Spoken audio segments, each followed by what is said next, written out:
The difference between this record, Send Away the Tigers, and our last album, Lifeblood, is that this is a pure, shiny, big punk rock album. It's just Lifeblood, the previous album, was very much an analytical, intelligent, cerebral kind of like personal record. Whereas this record is just very much more instinctive, very much more rock, very much more guitar based. It's just like, it's big time rock entertainment. Hello and welcome to You Love Us. In this episode we are talking about Send Away the Tigers. I'm Phil and he's Darren, or Dancing Daz if you go from the icons he's used today. How you doing, dude? That's true.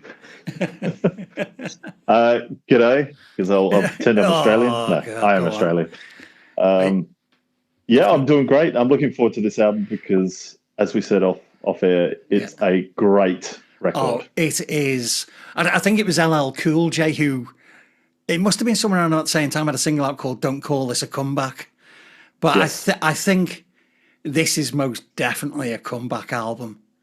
I agree. I think it's phase 3 of the band. Yeah. Do you think? Yeah, I would agree. I think we almost got to burnout with Lifeblood, didn't we? We got to that really quite, it felt like a tiny bit of a struggle. And I think the band admitted themselves that they weren't sure about the direction or whether they would continue. But this album it's classic Manics. It's Manics at the best. It's Manics wearing their who they are fans of on their sleeve. Yes, I agree. I'll sneak a little bit in there, but Autumn Song, How Far Away from Sweet Child of Mine is that opening riff. It's not terribly far, is it? You know, so it is it's a short album. It's a punchy, pacey album. But 10 tracks. It's brilliant. 10 tracks, you know? What more do you need? 10 tracks. Yeah. It's like back in the 70s and 80s. It was 10 tracks because it fit on vinyl. Yeah. And that was it. Yeah. I think, personally, there isn't a track I'd skip over on this album.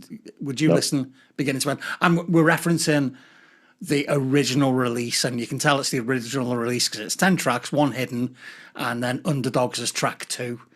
Because there are so many different versions of this. The 10-year anniversary version mixes it around a bit, and the Japanese version is different, but we're going with the original release. Which did you buy when you worked at HMV? I did, absolutely. Day one, got the vinyl as well. Yeah. Obviously bought Underdogs, that was first. Yep. We'll get into the tracks, but that was first. I still call it the first single, even though it was one-sided 7-inch, and it came with a sticker. Yeah. Still got it. But then the next single, which came out before the album, was Your Love Alone with Nina, of course. And then the album hit in May of 2007. And I can't believe it is almost 20 years old. That's terrifying, isn't it? That really starts to age us as fans when you know, It's just terrifying. So they started writing in 2005, finished writing 2006, recorded in Stair Studios in Cardiff, Grouse Lodge in Ireland, and Strong Room in London. 3 different producers.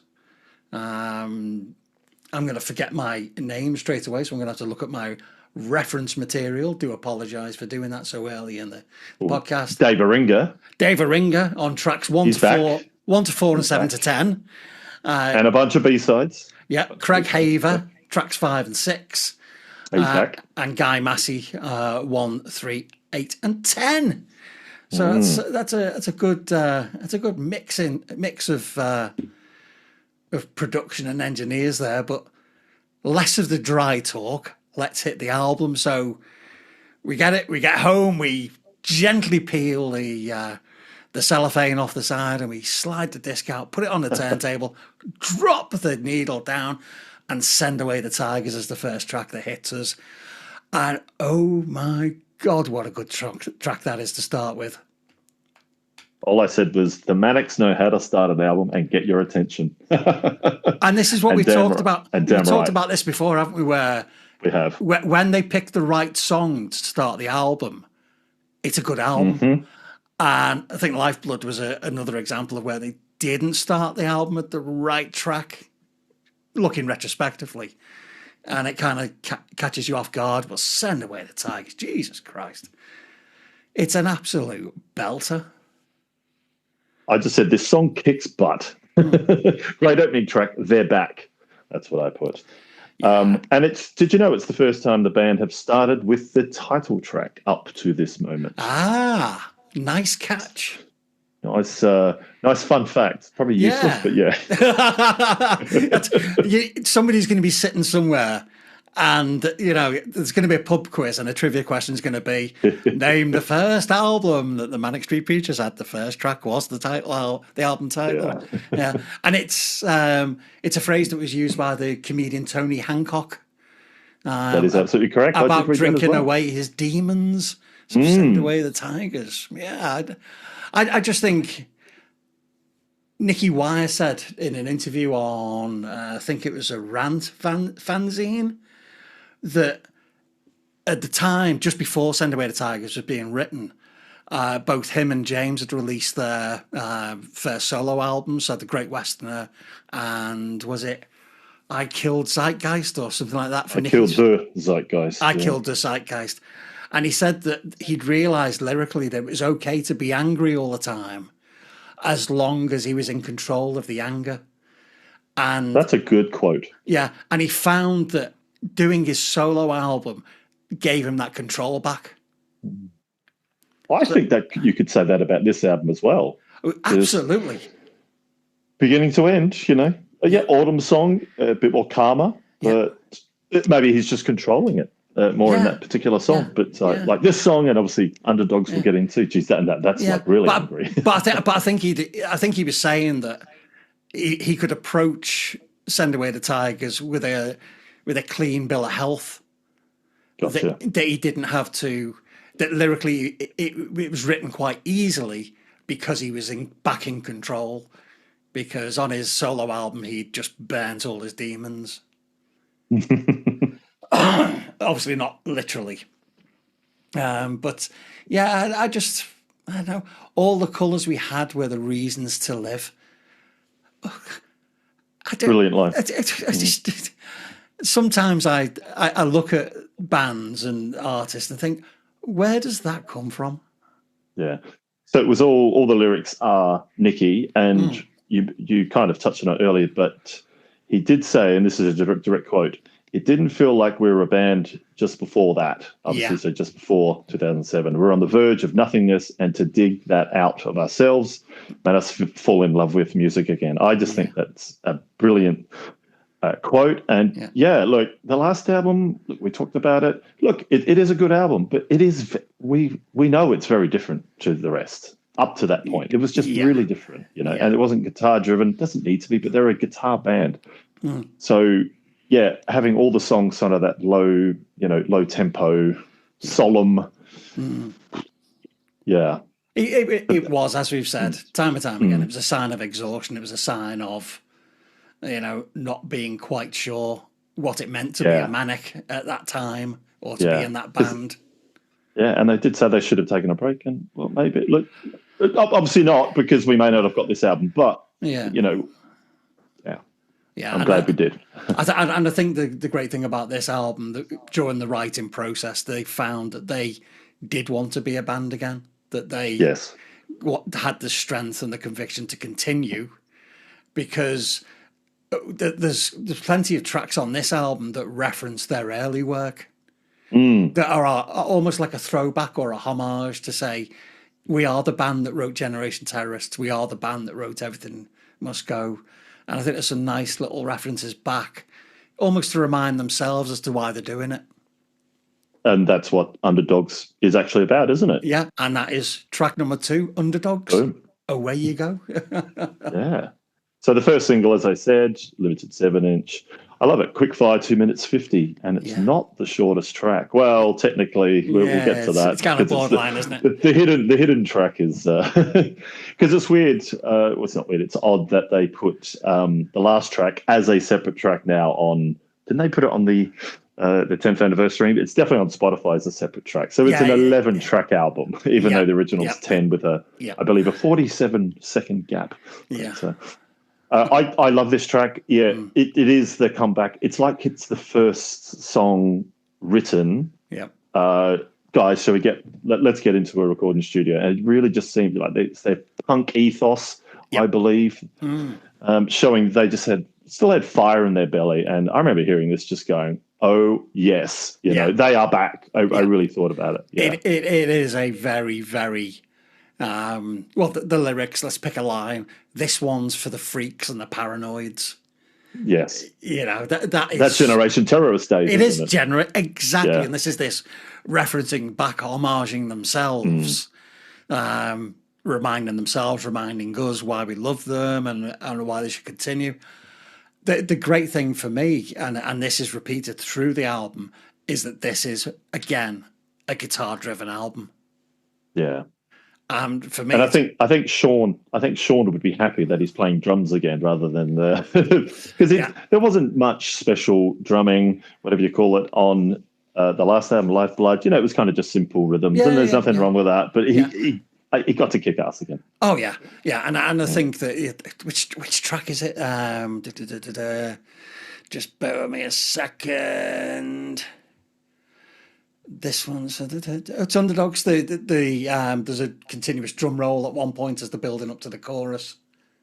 Isn't it? I'm just a patsy or something. Oh, it might be.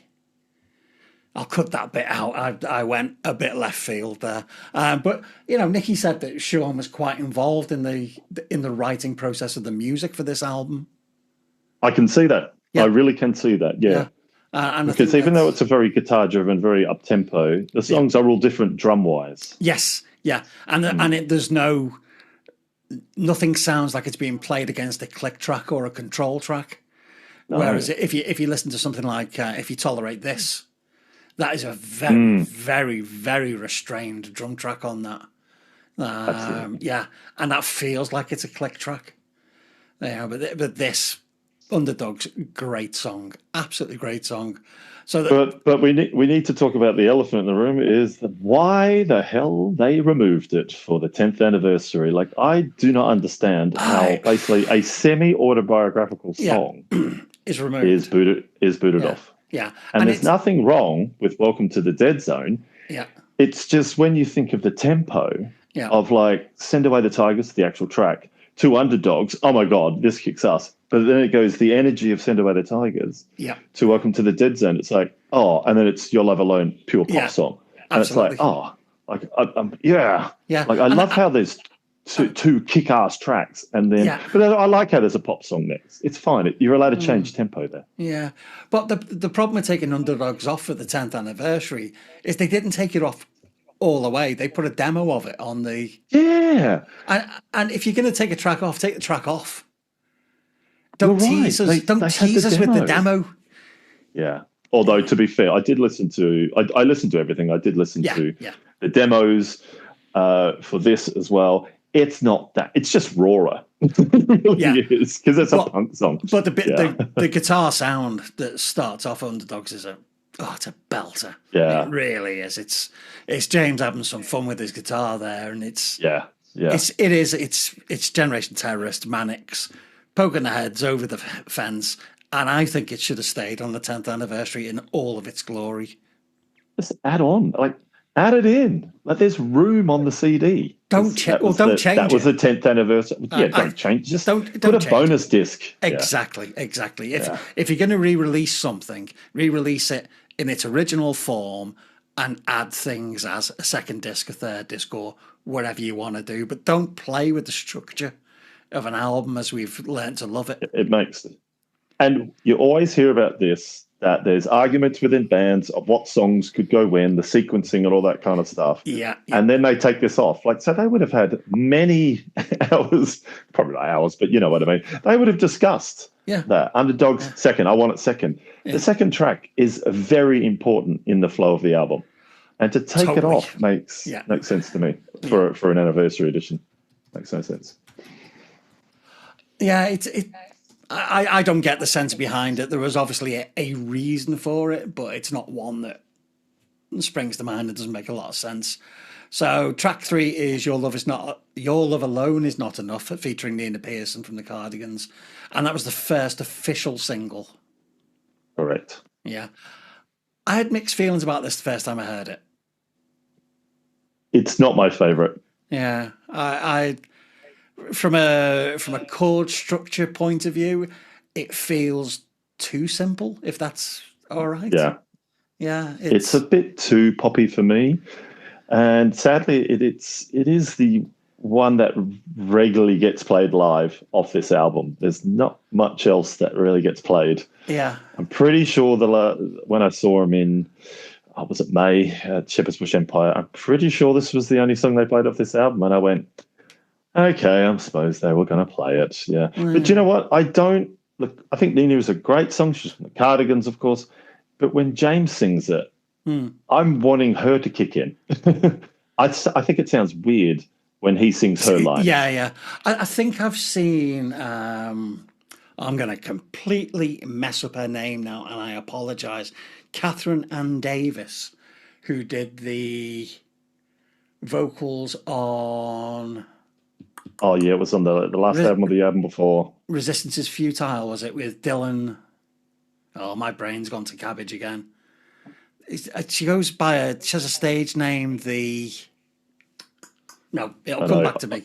I've just Googled why was Underdogs removed from Send Away the Tigers, and it said because the band and some fans consider it to be one of their weaker songs. The hell? A Manics by Numbers track with flaws that were highlighted by its poor production. I couldn't disagree with a search result more if I tried. No, I completely disagree with that. What? And they loved Your Love Alone? I'm sorry, that's a massive departure. A massive departure. It didn't make any... It seemed that they wanted to get a number one. Went to number two, but it seemed they just wanted to get. Let's get the girl from the Cardigans, on. Let's get the female voice. When was the last time they had another singer on one of their songs? Anyway, female singer. Was it Generation Terrorist? Well, Tracy Lords. Tracy Lords, correct. Was that originally going to be Kylie Minogue? Did you say? It was. Yeah. Yeah, and she eventually, I think we talked about this, she eventually did it years later at a live show. So, just so I get this right, I've seen them do Your Love Alone Is Not Enough with a musician called the Anchoress. That's her name. Who did the vocals on Dylan and Caitlin. Yes. Yeah, I do know who she is. Not really my kind of music, but I think vocally she is absolutely fantastic. She matches so well to James's voice from a tone point of view. And that's it. Because it's a manic song, she's singing on a manic song. I think that suits her really well. Yeah. I was pretty much unimpressed by Your Love Is Not Enough. Your Love Alone is not enough. I just felt it was, I don't know, it was just a bit too generic for me. It was the chords had been used time and time again through rock and roll. It's a D, it's an A, it's an E. That's about it. And it didn't do much for me. It's one of those tracks for me that I just went, oh, that's good, and then by about the second, third, fourth, I still went, okay. When you like something immediately, it dissipates kind of immediately as well. It's not a grower, so it's going to sell and then disappear. I like the video. I thought the video was entertaining. It had a good concept behind it. Yeah, I completely agree.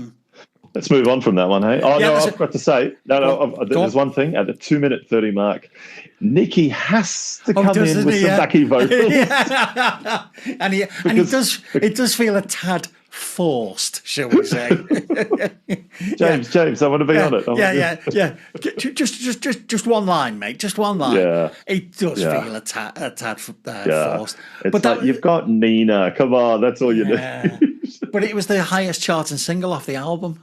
Yeah, two. Then followed by 10 for Autumn Song, I think, wasn't it? Yeah, 10. Yeah, which is coming up. So hey, 2 top 10 singles. I think Autumn Song was done dirty. I think Autumn Song is we'll get to it, But I just think that is a genius song, and I think that deserves so much more recognition. We next move on to track number 4, Indian Summer, which basically references Everything Must Go, that opening guitar. That's right. I noticed that as well. Yeah, it's very, very similar to Design for Life. The way it's picked out. That's not a bad thing. They are referencing themselves. And I think it's yet another great track. There are just so many licks on a guitar you can come up with. There's only 8 notes in an octave, isn't there? So exactly. at some point, somebody's going to repeat them. And it's no bad thing that it feels a bit Everything Must Go-ish. I think it's a great song. It's one of those moments where maybe we're seeing Nicky's soft underbelly in his lyrics. Yeah. Yeah, it feels almost tame, as if he's having a moment. He's just, I'm having a cup of tea in a moment. I'm just going to write this song. Or maybe he's had some chill pills or something. But it is time won't ever heal all wounds. That's a very Everything Must Go lyric. Yeah, I put that. I think it's actually one of their best singles. Now, it doesn't. It would not be if you looked at Spotify plays. I doubt it's in the top 50 at all. No, I would agree, it's kind of a lost single. It's the 4th single, so it's the final single. Yeah. I just think it is just one of those great tracks. It was a single, probably was on Radio 1 or Radio X or whatever, XFM at the time. Yeah. They probably would have played it for a week and then it kind of disappeared. But I just think it's kind of a lost single. It's I'm not saying fans don't know about it, but I just don't think it would be up there at all. Stuff from Generation Terrorist and obviously Holy Bible. Everything. Everything Must Go. All those would be up there first. But I just think this is such a great song for their 8th album. Like, this is their 8th album. To be writing a song on their 8th album is just this amazing. Good. Yeah, it's this good. Yeah. And they've kept doing it, because one of my favourite albums is Resistance is Futile, and I know it's not everybody's favourite album, but there's a couple of tracks on there which I just think are just so beautifully written. Yeah, great album. Half of it and the other half, but we will get to that. I know, we will get to that one in a couple of weeks. It's a strange record, but it is, yeah. Yeah. One last thing I put, because it's got the demo version, I find when they release, because, they've, I think from next album onwards, didn't they? Yeah, it was. They released the demos at the time. Yeah. So this was obviously released on the 10th anniversary. So I just put, but most of them just sound like the finished song. They're not stripped down or anything. Yeah. This particular one is more of a work in progress. It's just a James and an acoustic guitar, and the lyrics aren't even fully formed yet. They're the demos I like listening to, not the ones that you can tell they've been in rehearsal rooms for weeks, and it's like the take before they actually record it.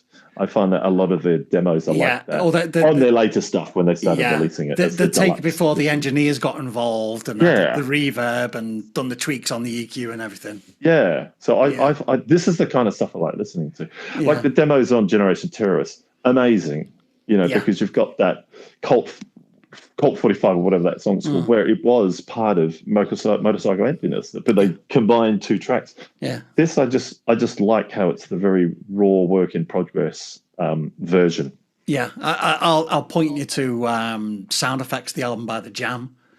There's some really good demos of some of the songs off that album, which are very much different to the final version of them.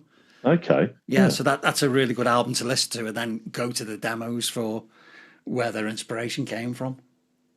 Yeah. Yeah, I would heartily recommend that album. Track 5, The Second Great Depression. Introspective. End of side 1 of the vinyl. Yeah, introspective, I think is a polite way of putting it. I put this, it's a soaring track, because when they kick into the chorus, I'm just like going, this is a really good song for an album track. I said, in my opinion, one of the best non-singles of all their albums. Yeah. This is such a great track. And it's one of Nicky Wire's favourite songs from the album. Why doesn't he play it then? Well, he said too many songs. He said it felt that he carried the emotional weight that was missing from Lifeblood. Wow. He is a lyricist, isn't he? He is, isn't he? Yeah. Doesn't he make you sick? Line. Yeah. Wish I could talk like that. Yeah. It, you know, he says that, and then one of the lyrics is, "It breaks my heart to say goodbye. I don't want to be the one to say it." You think, Jesus, all right, Nicky, that's enough now. You know, talent is just overflowing.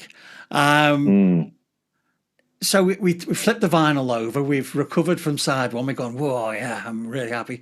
We flipped the vinyl over.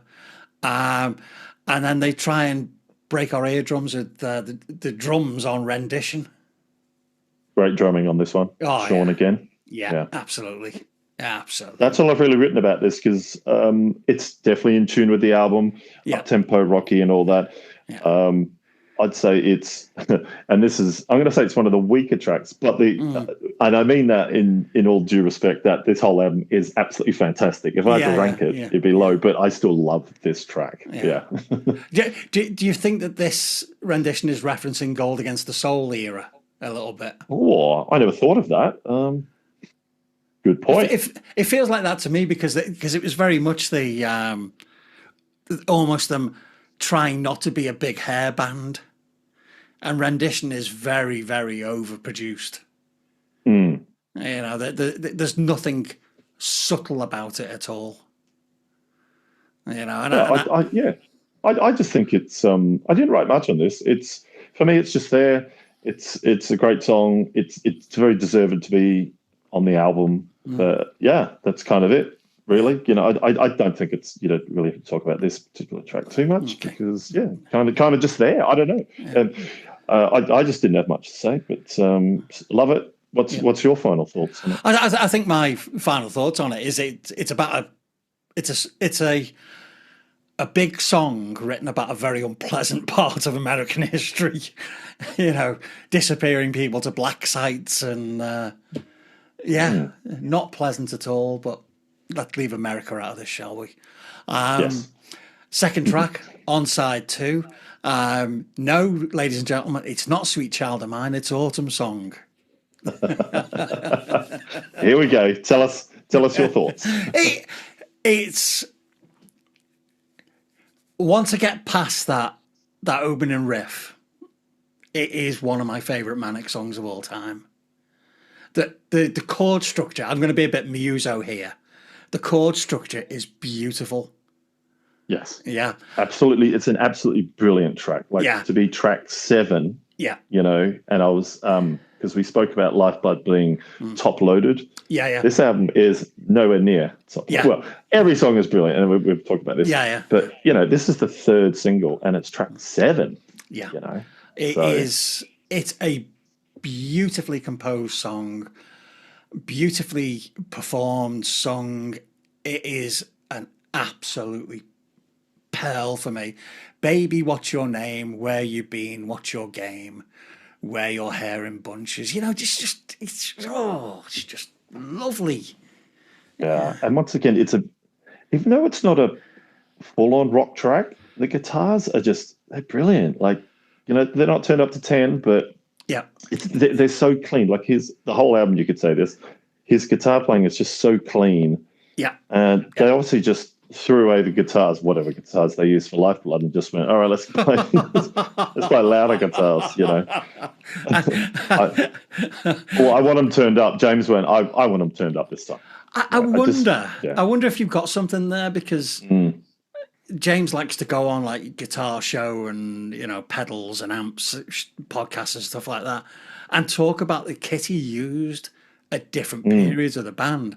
And I wonder if there is something in the fact that he was using some different kit for Lifeblood and then went back to the standard white Les Paul for Send Away the Tigers. I was going to say, I reckon it's his favourite guitar, isn't it? You know, even when he smashed it during the first album. I know, and he'd have another one. Oh God, of course he would. I just think it's a great song. I just there are no words to describe how much pleasure this song's given me over the years.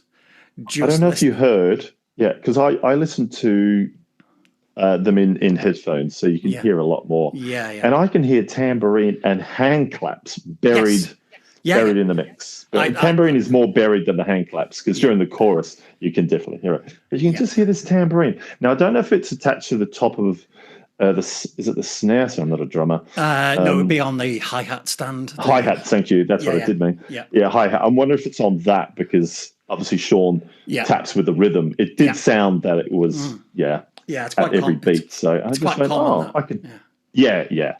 I get that, but I don't hear tambourine much in the Manics. Hey, we spoke about piano in. We did, in Know Your Enemy, and there was a little bit on Lifeblood. I can hear zero piano. Absolute zero. Although, if we listen to Autumn Song very, very closely, there is on there violin, viola. Yeah, I can hear that. And cello. So I thought I did hear that, because I was thinking I can hear a slight orchestral bit. Yeah, you're right. Yeah. And that's what the great thing about that, because it's a descending scale, effectively, the chorus, the chords for it. I'm just going speechless now at what a beautiful song it is. And definitely one of my favourite Manics tracks of all time. And should be played more often, Manics. I know you're listening. Yeah. And it should be played loud. Track number 8, I'm Just a Patsy. The only way to describe that is, yes, it is about Lee Harvey Oswald. It is about his quote. But it's one of James's favourite songs to sing, because the melody, he described it as bonkers in a very Manics way. Yeah. I think this is track 8. Like I keep saying, it's a brilliant track, because this album really is. It is brilliant. I'd say yet another brilliant late album track. Yeah, just love it. And I've put when the drums kick in, because it's at 15 seconds. Yeah. When those drums kick in by Sean, that that for me is I got goosebumps. I got goosebumps. And again, referencing the guitar in that, not only is it a clean sound, but it is played so precisely. You know, it is just they are reborn on this album, and it is very, very obvious in the playing. Yeah. Love it. Yeah, great track. Could have been a single. I know singles were a thing back then, but I think they could have. Hey, the first album they released, 6 or something? This album, they could have easily released 6. But easily. Easily, yeah. Track 9, Imperial Body Bags. That is an absolute cracker. It's such a Manics song title. Do you think they had this before? Let's write a song about this. Absolutely. I think they did that. Bowie used to do that, didn't he? He used to have a word board. He did. And he used to move words around until something twigged with him. And I just wonder whether they've done that, or they've watched some news about, Operation Q8, Operation Freedom, or whatever the Americans called it. And I just think they've had that and then gone, let's use that. Yeah. Yeah. I love it's driven by simple chugging guitar riff, that kind of thing. Which is kind of is that the 60s or something kind of feel to it? It feels a bit rockabilly to me. So that's it. 50s, hot rods. 50s. Possibly a bit like Stray Cats. Would be a good example of rockabilly music. But it really does chug along. It's like a steam, like an old locomotive coming down a line. Like it's almost inevitable that it's going to get to you. Yeah, and there's 2 guitar solos. Did you know? There are, yeah. I think that this is my opinion. I think this is the best guitar solo, the first one. So the second one ends it. It's a lot shorter. Yeah, it's a play because it kind of that do it at the end. Yeah. But it lasts for about 30 seconds. I just think James is really on fire, not just on this track, but this album, I feel, with guitar. Yeah. I know I kind of mentioned it. I just think, because we're now up to number 9, so we're coming to the end. I'm just like going, James is really great at guitar.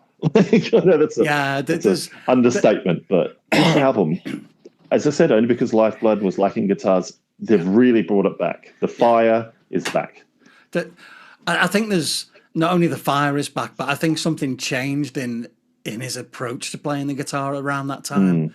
It may well have been Lifeblood, it may well have been his solo album, but he is a different guitarist. Yeah, I'm actually glad they took that 3-year break, the band. Yes, there were solo albums, but I'm glad they did, because it really is such a great flowing record. And everyone, like, as I said, Sean's drumming is just so different. Like, it's like he got his fire back, Yeah. Whatever he did, of course, he doesn't. There's no solo album by him, so I'm not too sure what he got up to. he went and played trumpet somewhere. And didn't touch the drums for 18 months and then went, back to work. Track number 10, the emotional finale, which includes the line, "We forgive ourselves, but not much else." I think this is when we're talking about sequencing, I reckon they all straight away just went, Winter Lovers is last. Yeah, absolutely. We've worked that out. I think this was no troubles. Yeah. Because it kind of it does wind down. It's definitely not as up tempo as the rest, but it winds down. When I love it. I think it's just a fantastic ending track. I know there's a hidden track, but it's such a great. I agree with you, and it's definitely a song which shows them as flawed, bruised, disillusioned. But this is them, still standing and still creating and still making that great wall of noise. Yeah, fantastic. So we're 47 seconds. Our vinyl clicks for 47 seconds. That lovely staticky noise. And then we get the bonus, the hidden track, the John Lennon song, Working Class Hero. And it kind of kicks in, doesn't it? Yeah. There's no, It's like it was recording. Have you hit record? Oh, sorry, we've already started. Shit, we started. Go! Yeah, it's odd. I find it odd they've actually included this. If this was a B-side, I think it'd be great.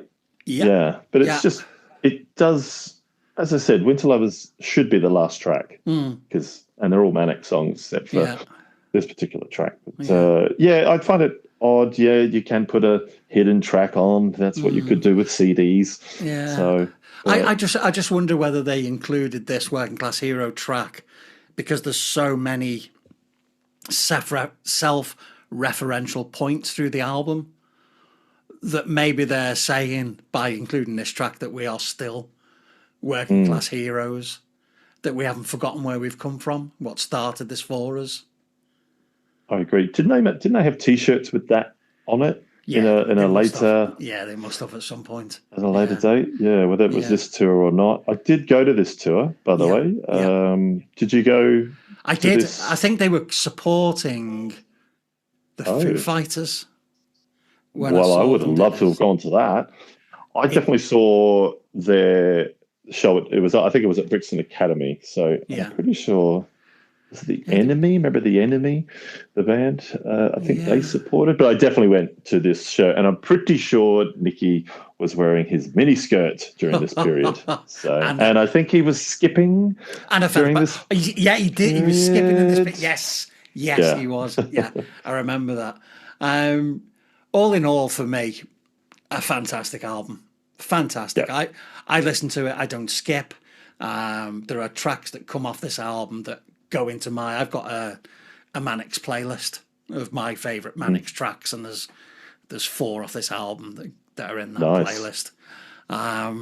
But it got the 10-year anniversary treatment, and there was lots of other tracks. Oh, amazing. Yeah. Look, as I said, I bought all the singles at the time, so I had most of these anyway. So just to wind it up, I just put, for a band's 8th album, their creativity is strong and still very relevant. Like they were still a relevant band, for a band that, they're up to about 15, 16 years at this time. Yeah. Albums wise, and they came out in the late 80s anyway. But for an 8th album, and they won the following year. They won the Enemy Godlike Geniuses. They did. And they only give that to good bands and ones that are still relevant. So kudos to them. Held off the top of the charts by the debut album by the Arctic Monkeys. Well, that was a pretty good record. Are they still going? It's not a bad album to be held off the top by. No. Obviously, that was. I believe that took over the best-selling debut album from. Oh no, was it the best-selling album since what was it? Oasis's 3rd album, wasn't it? In the first week sales or something like that. It was something crazy. What was Oasis's 3rd album? Was it called? And then it was the most Be Here Now, and it was then the most returned album apparently. Right. I was going to say, was it called Sgt. Pepper's Lonely Hearts Club Band Part 2 or something? Lots of kudos to Oasis for making such a gigantic album. Return to the stage. But Jesus Christ, if there's ever a band that stands on the shoulders of giants, another Oasis reference. Nice pun. Pun. It is Oasis and the Beatles. Noel Gallagher will never win a Godlike Genius Award for guitar playing. No. Not in my book. No. So anyway. I did find it interesting they released the 10th anniversary of this particular album because they hadn't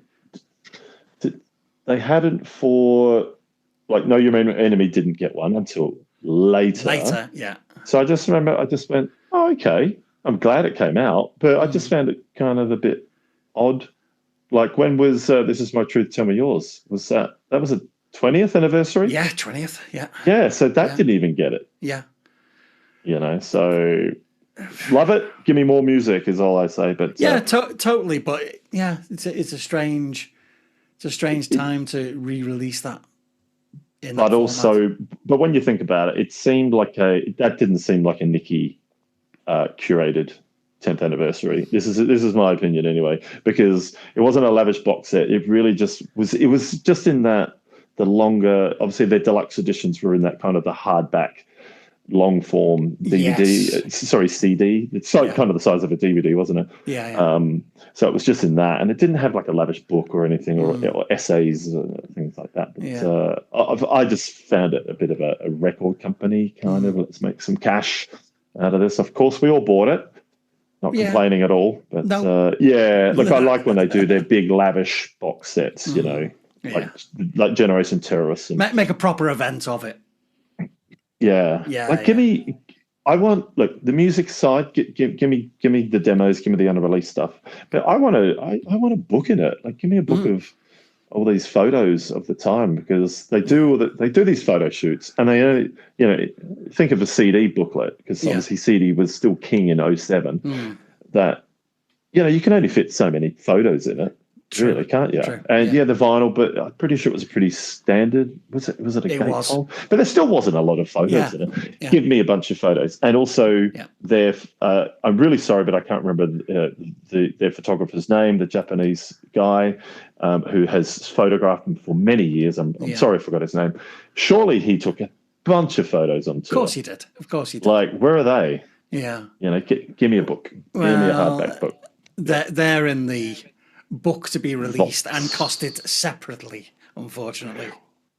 Well, I've had like 3 books, and I went to the launch of there was one recently. In fact, there were 2 this year.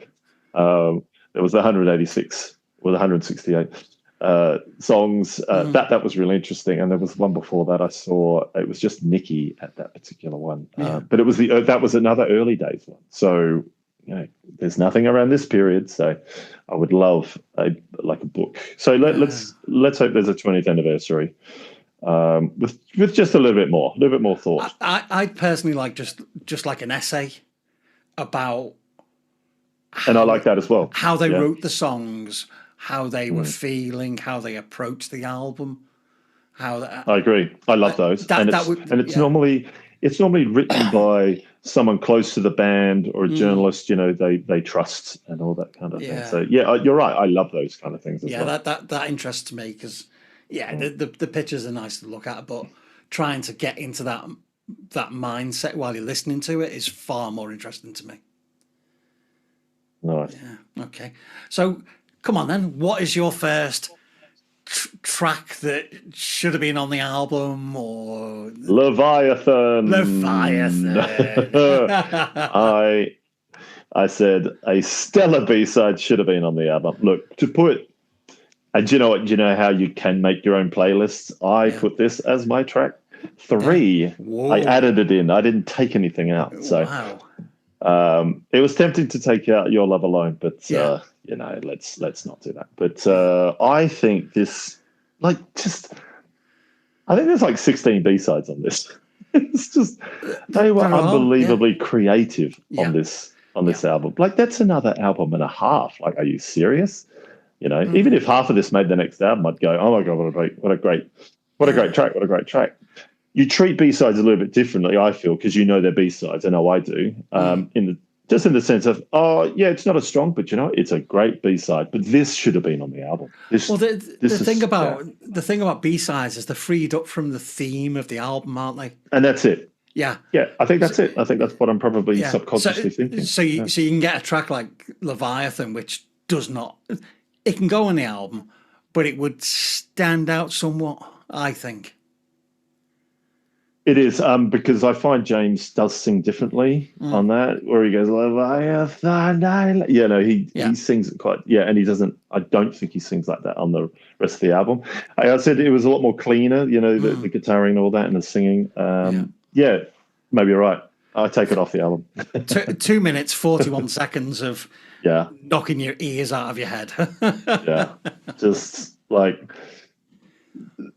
it's such, like, it's so hard to describe this, because I just think B-sides sometimes were just, we need to release a single.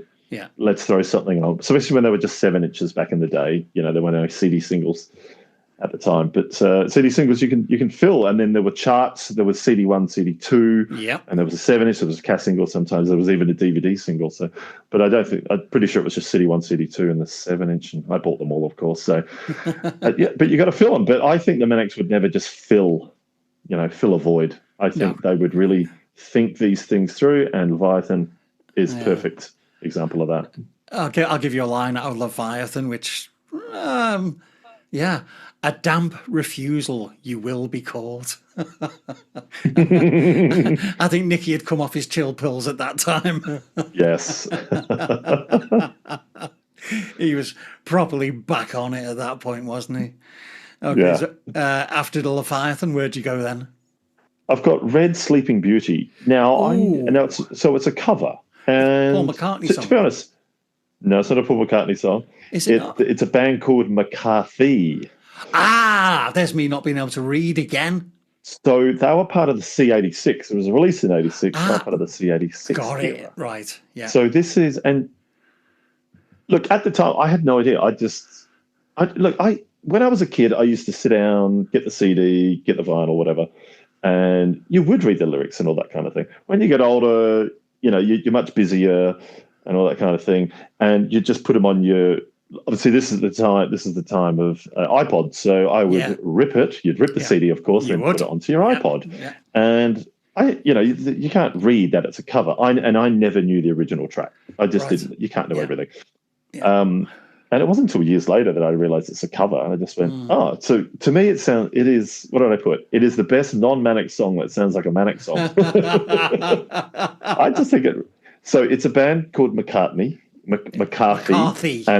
But get this, it's the second cover the Manics have done of theirs. What was the other one? We Are All Bourgeois Now. Remember that? Know Your Enemy, which I think was a hidden track. Oh, right.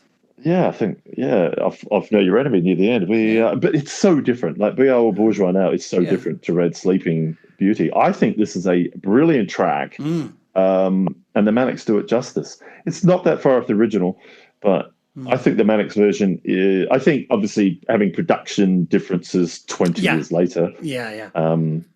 I think the thing I liked about the track was the sound of James's guitar that you'd used on it. Yes. Yeah, absolutely. That's very, because it's a guitar driven song, but not in a loud way, not in a Send Away the Tigers theme. I just think it's one of their better covers that they've done. They haven't done a lot of covers, and we're going to get to another cover later. Maybe in this weather called Umbrella, but we'll get to that. Anything else you want to say on that? Or what were your thoughts on this track? I loved it.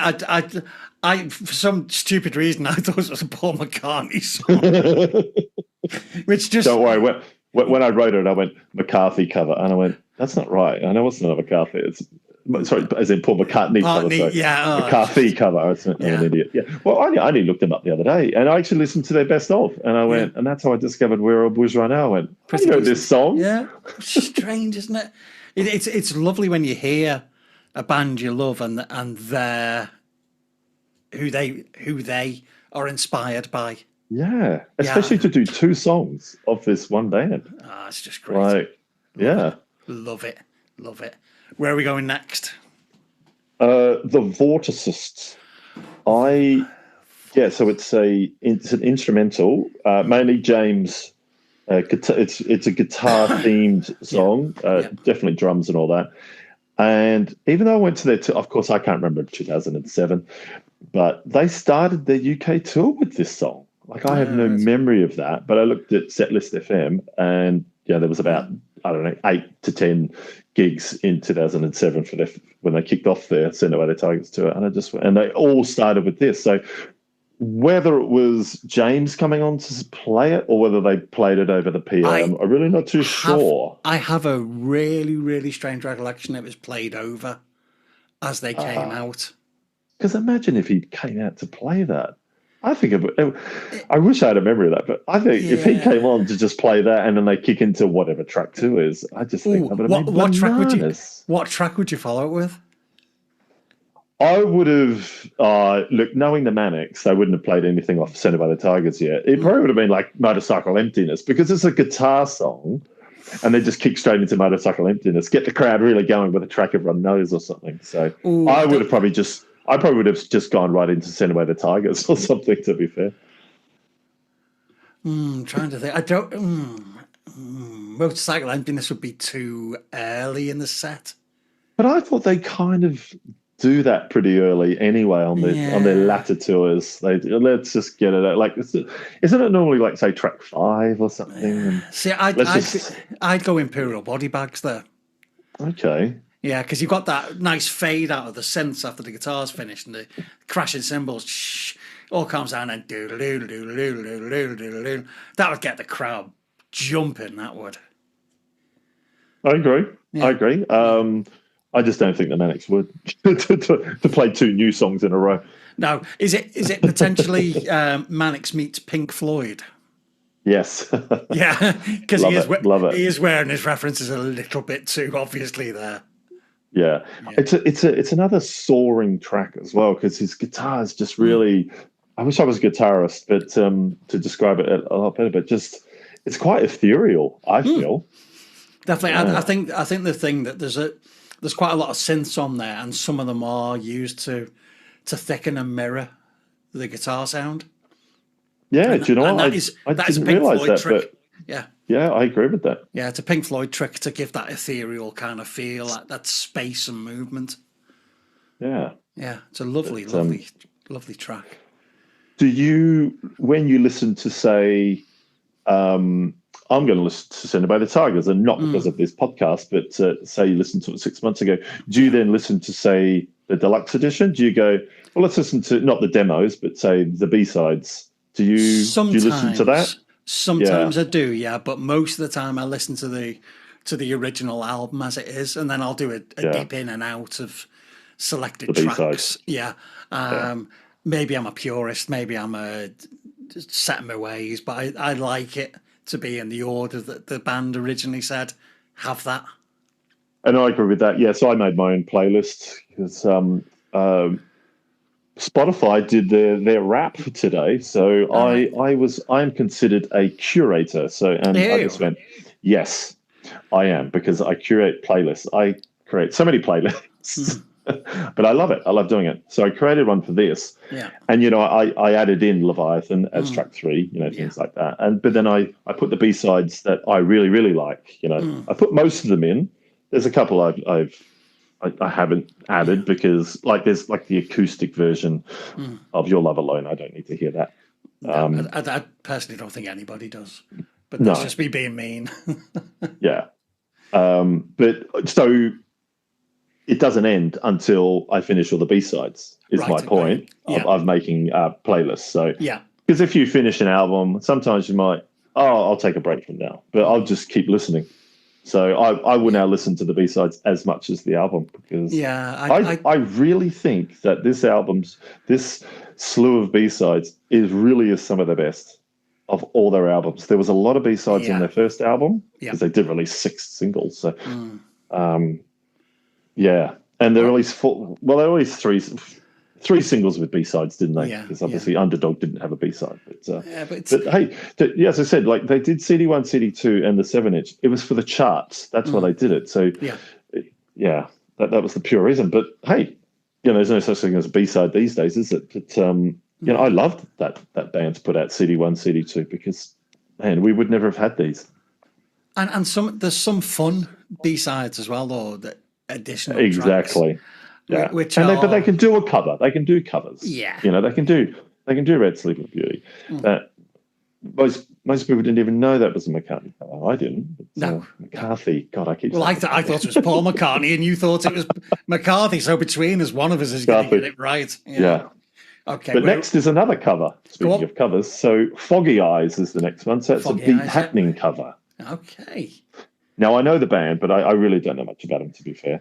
But I put James is really working on what sounds that 6th string. So that's the E string. So it's the bottom string. But when you look at if the guitar is on you, it's actually the top string. If you look down. So he's really given that getting that playing. Yeah. It's the lowest or thickest string. Correct. Guitar. Yeah. It starts off the guitar is given almost like a Beach Boys surf kind of sound to it. It's got that twang. Yeah. He's hitting it that hard. It's coming back on itself, hitting the plectrum on the way back. I was going to say definitely a pick track. This is not definitely, fingers. Yeah. But I like. Sorry, go on. No, go on. I was going to say I actually really like his singing in this because it's slightly distorted. Have you noticed? It is. Yeah, slightly distorted. They've played with it a little bit, and I like how they do that because how do you know about this?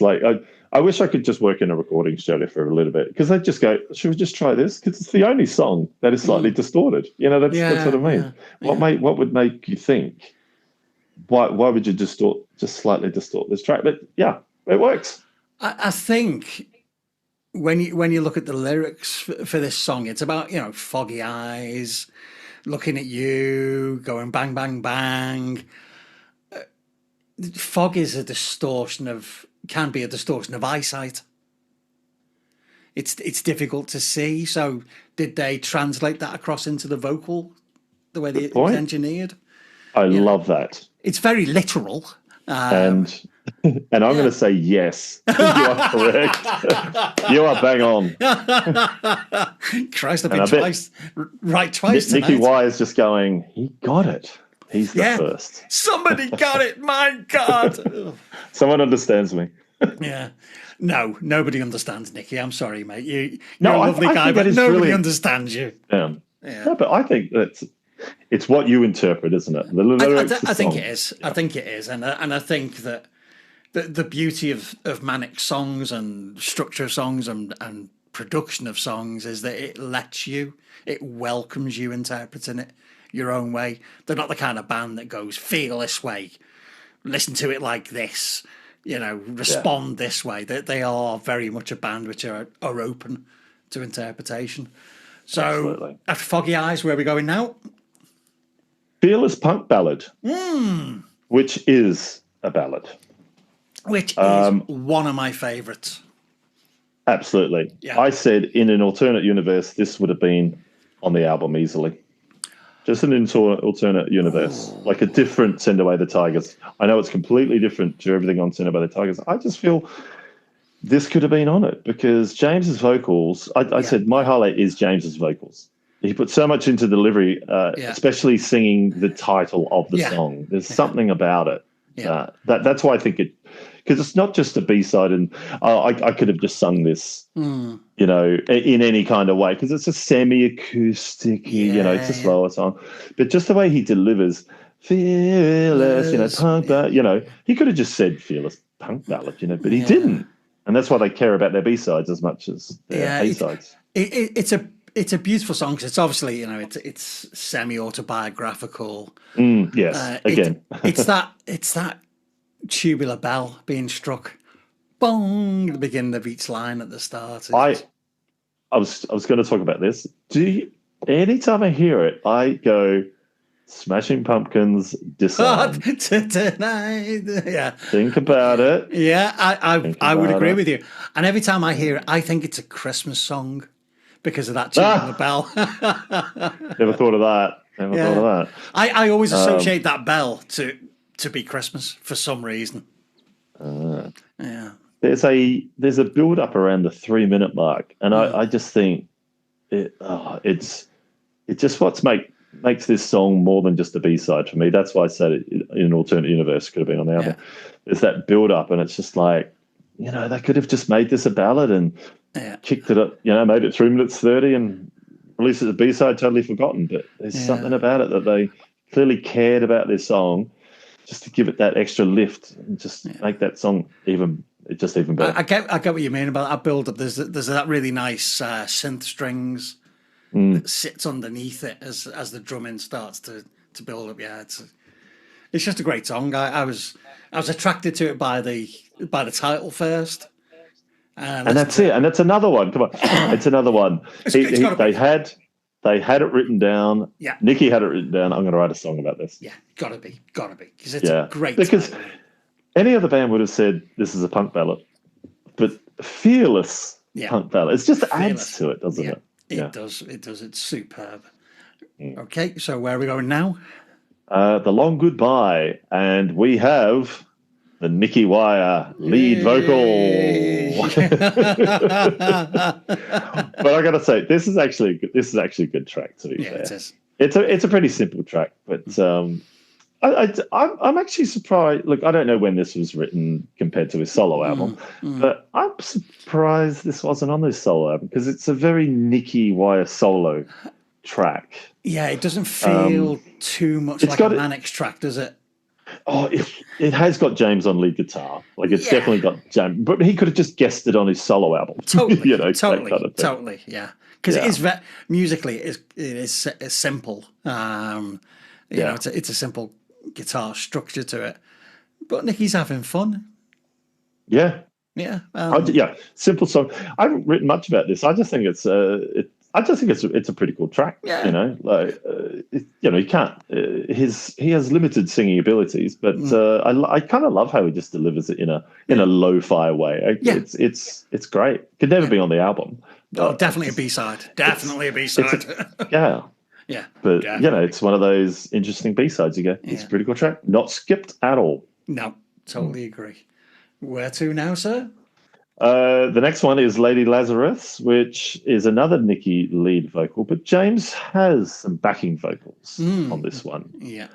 To me, it still sounds like a Nicky solo. Once again, it's kind of that lo-fi, and it's just that simple drum pattern because that's what his solo album was kind of, just simple drumming. No, the boombastic stuff off Send Away the Tigers, the album. Yeah. But, I just think it's just another. I think it's better than The Long Goodbye, if I have to rank it. But both are really good. But obviously James kicks in. It's clearly a Nicky song. You know, on Discogs it says all of them, but I look, they divide it anyway by 4. They always have, but I think this is about 99% Nicky, all of it. Yeah, it's a very again, it's a very simple structure. The drum beat is it's so simple. It's a Northern Soul drum beat, isn't it? You know, the two. There's nothing to it. Yeah. Do we know who did the female introduction on it? Oh no, you're right. You know what? I forgot to look into that, but they do like their quotes. And they do, don't they? Yeah. This album, I'm not done with the B-sides, but because we're talking about a quote, I had this written down, and it's normally on every single and every release, isn't it? So the album sleeve for the Send Away the Tigers album features the quotation from Lyndon Lewis, and it goes, "When a man is young, he is usually a revolutionary of some kind. Okay. So here I am speaking of my revolution." So you'll always find a quote in a Manic single or album or anything like that. Yeah. All right. I think it might be Sylvia Plath reading her own work at the start of Lady Lazarus. Nice. Let me just Google that. I think it might be, because it's a Sylvia Plath poem called Lady Lazarus. So I think it might be her voice lifted and put at the beginning of it. Nice. Yeah.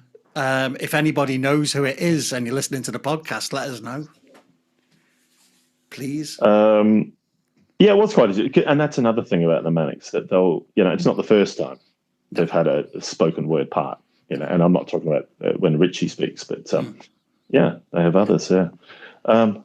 Should we talk about the last? Which wasn't a B-side, but it was a single released later, the Umbrella cover, which I couldn't believe that they.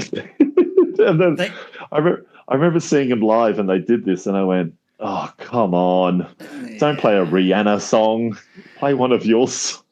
Yeah, that when I saw them support the Foo Fighters at Man City's ground, they played it. Did they? They played it, and I hadn't heard it before, so I was sitting there, and they started playing. And I went, "That sounds like Umbrella." Yeah, and then they started singing, and I'm like, "Shit, it is Umbrella." Oh dear. I'm pretty sure it was released as a single, like a physical single. Yeah, I think it was, I'm pretty sure it was. But I think I had 3 tracks. This is from memory. Comments below, say I'm wrong. But one was the acoustic version and one was the live version. And I just went, how many versions? Look, I haven't listened to this song in a very long time because I don't need to listen to this song. Because, as I said, I used to work at HMV, and this song was probably one of the biggest singles of 2000 and I'm going to say 7 or maybe 8. I stopped working there in about May 2008. Right. So this got played a lot. So when the big songs got played a lot, big albums got played a lot. So I was sick and tired of this song by the end of it. So Manics doing it, I just went, oh. Yeah, it's almost what are you like doing? It's if you tolerate this meets Umbrella, because the guitar part is very, if you tolerate this, they ding ding but sped up a little bit. It's not a great cover. It's functional, I think is the best way to describe it. I don't know.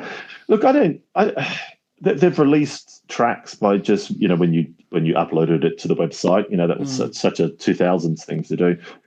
I don't know why they just didn't release it as that. Like, I find it odd that they released it as a standalone single, which means they wanted it to sell and chart, So I think it would be a record company decision. That I don't think it would be a band request. That one. Yeah. I find it odd. I do find it odd. So do I. Yeah. Because they could have released Red Sleeping Beauty as a single. I would have bought it. But Umbrella, and given Paul McCartney some royalties. So I get for not reading properly. Can I mention a track that's on the 10th anniversary? Far away. Which is quite apt for this time of year. Ghost of Christmas. Yes. I really like that track. I listened to it again today, and it works. Yes, it's got those bells on. A little bit different to the other bells we heard on. Yeah, but on what track was it again? On Fearless Punk Ballad. But no, it's great. It's fun. And guess what? They released that as a free download, didn't they, on their website? Yeah. So there you go. I think it's good because I think it's referencing Stiff Little Fingers did a live single release of White Christmas, a very punk version of that. And then the Dickies had a version of Silent Night, which, if you've ever listened to the Dickies, everything is about 250 BPM. So I would truly recommend, if you've not listened to Silent Night by the Dickies, is get onto your streaming platform and listen to it.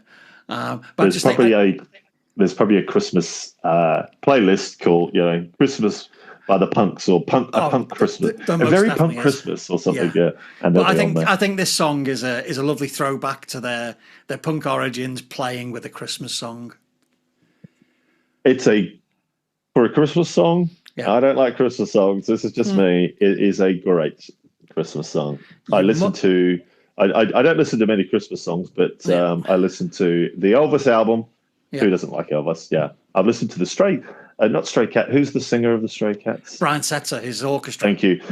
He has a Christmas album, and who doesn't like rock? I'm not into rockabilly, but who doesn't like a rockabilly kind of Christmas themed album? I think he's got more than one rockabilly Christmas albums out, actually.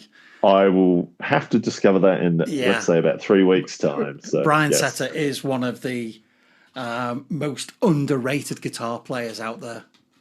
Yes, he's amazing. He's a legend, an absolute legend.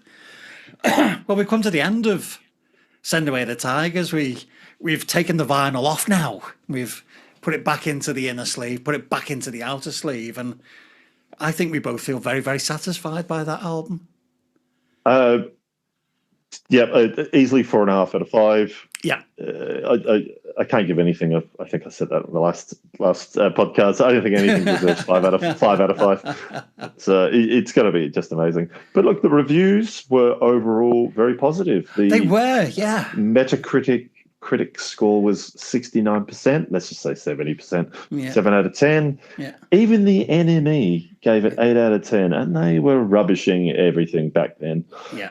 And QMag gave it 4 out of 5, and we did mention it made it to number 2 in the charts, which I think is fantastic. So that means people bought it. It did go gold in the UK, which is 100,000. Yeah. So, and you got to think of the time when downloading was becoming a thing. Obviously, Napster was 7 years prior, so people were getting free stuff, but people were buying downloads, so they were like 99p, weren't they? So.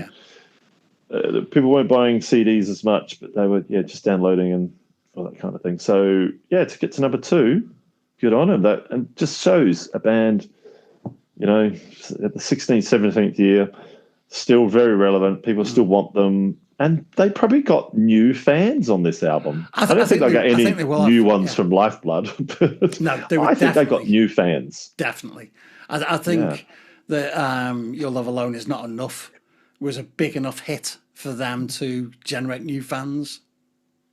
I agree. Yeah. I agree. Look, that went to number 2, as we said, and the next single did go to number 10. 2 top 10s. Yeah, that's pretty damn impressive. And the lowest was 22. Yeah.